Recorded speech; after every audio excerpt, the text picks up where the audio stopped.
Homemade boost வீட்ல இருந்தது தீர்ந்துருச்சு. இன்னைக்கு ரெடி பண்ணிடலாம் அப்படின்னு சொல்லிட்டு காலையில இன்னைக்கு அந்த வேலைய பார்த்துட்டு இருந்தேன். இன்னைக்கு அம்மாவும் தங்கச்சியும் ஊருக்கு கிளம்புறாங்க. அதனால பூஸ்ட் கொஞ்சம் எக்ஸ்ட்ராவே ரெடி பண்ணி பாப்பாவுக்கும் ஒரு 1/2 கிலோ அளவுக்கு குடுத்து விட்டுட்டேன். எனக்கும் வந்து வீட்ல ஸ்டோர் பண்ணி எடுத்து வச்சுட்டேன் ஒரு ஏர்டைட் கண்டெய்னர்ல. நானும் ஒரு 3 நாளா ரெடி பண்ணணும் அப்படின்னு நினச்சிட்டே இருந்தேன். பட் பயங்கர டைட்டா ஷெட்யூல் இருந்தது. ஸோ இன்னைக்கு தான் காலையில ரெடி பண்ண டைம் கிடைச்சது.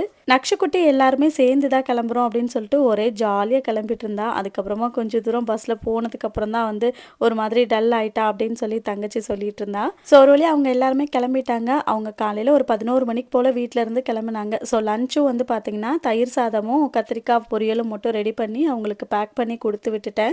இவ்வளோ நாள் எல்லாரும் ஒன்றா சேர்ந்து இருந்துட்டு அதுக்கப்புறமா எல்லாரும் ஊருக்கு கிளம்பும்போது கொஞ்சம் கஷ்டமாக தான் இருந்தது. நமக்கே எப்படின்னா அந்த குட்டீஸ்க்கு எப்படி இருக்கும்னு யோசிச்சு பாருங்க.